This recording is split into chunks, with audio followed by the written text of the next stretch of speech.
बड़ा माला तैयार किया गया है।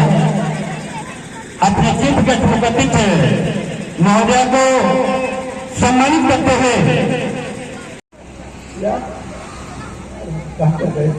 हम लोग चाहिए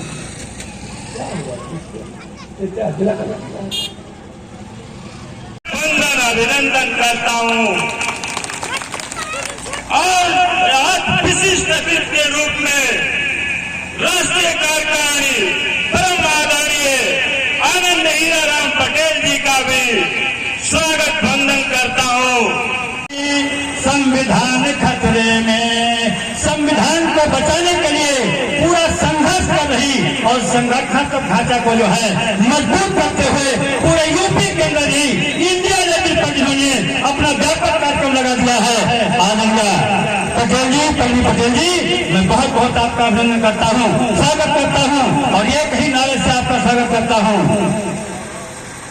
मैं भारत हूँ, भारत का हूँ, भारत ही मुझको प्यारा है। हर हिंदू मुस्लिम सिख ईसाई मुझको सदा बुलारा है। श्रावस्ती की गौरव गाथा को बदनाम न होने देंगे, श्रावस्ती की गौरव गाथा को बदनाम न होने देंगे। बुद्धन शरण गच्छान के तट पर जिनका पूरा परिवार आदरणीय सरल पटेल प्रभु है, हमारे बीच में स्वर्गीय है, मैं उनके चारों का बारंबार है नमन करता हूँ, प्रणाम करता हूँ और बाबा अम्बेडकर को ऐसा नमन करते हैं जिन्होंने हमको अधिकार दिया है और अधिकार आनंद पटेल। श्रावस्ती पहुंची हैं, क्या कहना चाहेंगे? देखिए, कुछ ही दिनों बाद जिला पंचायत 2026 का चुनाव हम सबके बीच में होगा और ये वो चुनाव होता है जिसमें आप किसी भी राजनीतिक संगठन की ज़मीनी ताकत और वास्तविकता क्या है इसका आंकलन होता है। और ऐसे में 2026 को दृष्टिगत रखते हुए उसके उपरांत होने वाले विधानसभा 2027 के तहत अपना दल अपने हर ही मुस्तैद जनपद में जा करके अपनी विधानसभाओं का आकलन कर रहा है। हम ये देखना चाहते हैं कि संगठन के तौर पर हम कितने परिपक्व हो चुके हैं, कितना बेहतर हमने काम किया है और हम अपनी विचारधारा को जनता के बीच में कितनी मुस्तैदी से पहुंचा पाए हैं। इसी के तहत हर विधानसभा में जा करके हम अपनी समीक्षा बैठक कर रहे हैं, कार्यकर्ताओं से मिल रहे हैं और उनकी समस्याओं का समाधान करने का प्रयास कर रहे हैं। SIR का फॉर्म भरवाया जा रहा है, इससे क्या लाभ है, क्या हानि है, क्या आपने भरा है फॉर्म? देखिए, मैंने ये फॉर्म नहीं भरा है और SIR जितना मुझे समझ में आता है इसका उद्देश्य जो है वो सिर्फ इतना है कि पात्र और अपात्र लोगों को आप चिन्हित कर सकें। तो वो लोग अपात्र कैसे हो सकते हैं जो 20-20, 25-25 सालों से गवर्नमेंट ऑफ इंडिया के द्वारा दिए गए वैलिडेटेड डॉक्यूमेंट्स के आधार पर ही वोट कास्ट करते चले आ रहे हों या इस देश की राजनीति में जनप्रतिनिधि हैं।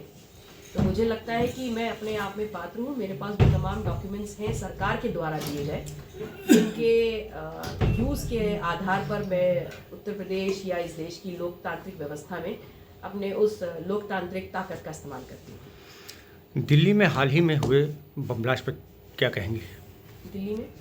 दिल्ली में हाल ही में हुए ब्लास्ट पर क्या कहेंगे?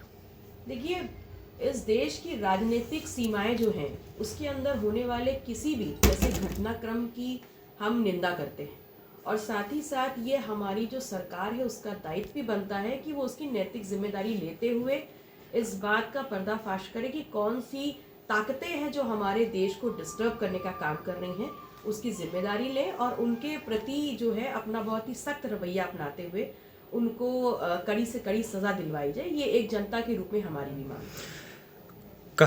कांग्रेस पार्टी ने अपने एक्स पर एक पोस्ट डाला है जिसमें उन्होंने कहा है कि नेपाल ने अपने 100 रुपये का नोट जारी किया है जिसमें भारत का अधिकतर हिस्सा बताया है, उस पर PM मोदी को जवाब देना चाहिए, क्या कहना चाहेंगे? निश्चित तौर पर हमारे देश की जो भी हमारे देश की सीमाओं के अंदर जो भी हमारी संपदा है या जो भी हमारी चीज़ें हैं वो हमारे देश की प्रॉपर्टी है और कोई अन्यत्र देश अगर इसका इस्तेमाल करता है तो उसकी जवाबदेही तो बनती है। चुनाव 2027 में क्या आपकी पार्टी खुद चुनाव लड़ेगी या गठबंधन के साथ? अगर गठबंधन के साथ चुनाव लड़ती है तो क्या खुद आप CM का होंगी चेहरा? देखिए, 2026 चुनाव के दृष्टिगत अभी राष्ट्रीय नेतृत्व का जो भी निर्देश है उसके आधार पर हम सभी कार्य कर रहे हैं। और रही बात विधानसभा 2027, तो मुझे लगता है आपने ये गलत सवाल गलत व्यक्ति से पूछा है। हम गठबंधन में लड़ेंगे, अकेले लड़ेंगे, सीएम चेहरा कौन होगा, कौन प्रत्याशी होगा, इन तमाम सवालों का जवाब राष्ट्रीय नेतृत्व दे सकता है। और हम आपके सामने जो बैठे हैं वो कार्यकर्ता मात्र हैं। यूपी सीएम ने कहा है कि हमने वन डिस्ट्रिक्ट वन माफिया के पहचान को हटा करके हमने one district one medical college से उत्तर प्रदेश को दिया है।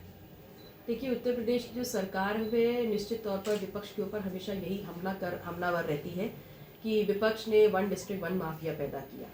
लेकिन मेरा सवाल स्वयं सत्ता पक्ष से है कि आपके आजू बाजू जो लोग बैठे हैं, जिनके ऊपर संगीन धाराओं में मुकदमे दर्ज हैं, उनको कैसे परिभाषित करेंगे? पहले उस पर जवाब आप दे दें।